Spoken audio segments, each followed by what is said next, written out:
Political analyst Laurie Williams says there are several reasons Prime Minister Carney called the election early. He thinks he needs a clear and strong mandate to deal with the challenges that are coming out of the Trump administration south of our border.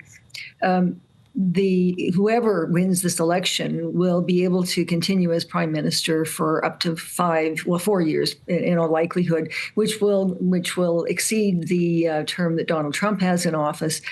And just for stability's sake, I think many Canadians think we need a very clear mandate and one that will endure for the rest of the Trump presidency. To what extent has Trump's aggressive stance towards Canada really shaken up the politics there? Quite completely. So we had, internal issues with Justin Trudeau, the previous prime minister, forcing him to resign at the beginning of the year. The combination of his resignation and Donald Trump becoming president and essentially threatening a number of things, including tariffs for a variety of different reasons. But also threatening the national sovereignty of Canada. It's shot national sentiments up in Canada, a real groundswell of support for Canadian nationalism, and of course, a completely different landscape. The Conservative Opposition Party has been poised for over a year, looking like it was double digits ahead of the Liberal government in the polls. And now they're neck and neck. And the primary reason for that shift, which has happened just over the last few weeks, is Donald Trump. And just to spell it out for Australian audiences, I mean, the US is Canada's biggest trading partner. 80% of exports head across the border into the US. And the Prime Minister Carney has labelled the tariffs among the most significant threats of our lifetimes.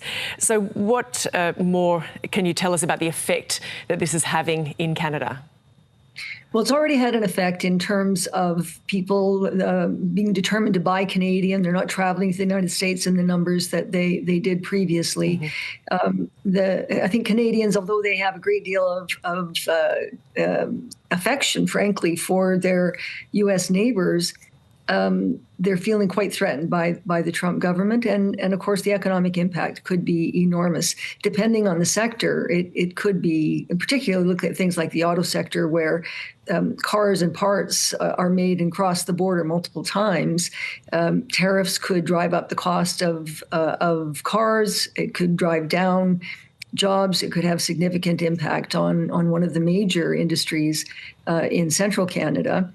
Donald Trump is even talking about putting tariffs on oil and gas going from Canada into the United States, which would, again, drive prices up, jobs down, not just for Canadians, but also for folks living in the United States. So the consequences are pretty significant on both sides of the border.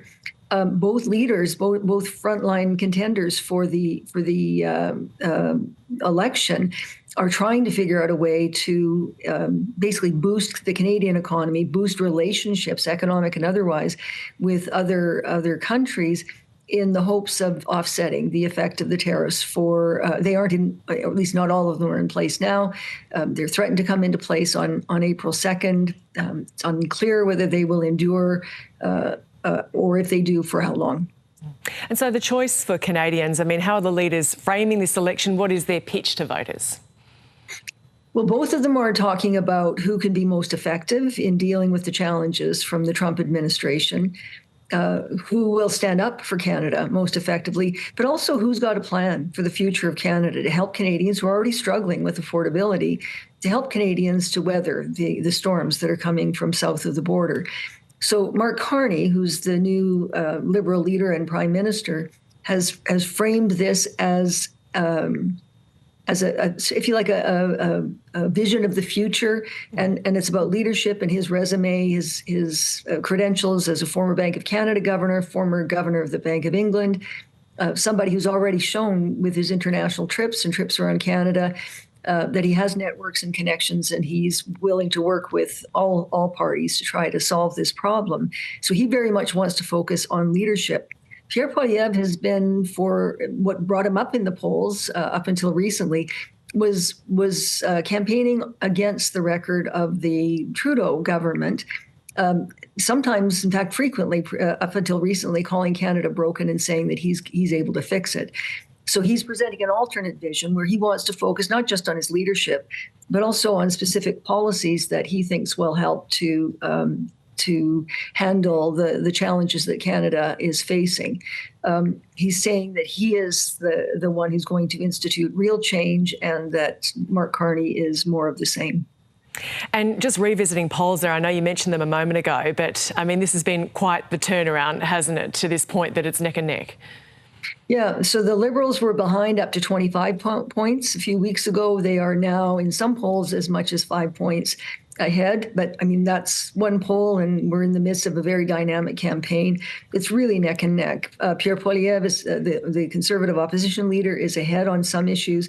Mark Carney is ahead on other issues, the leader of the Liberal Party.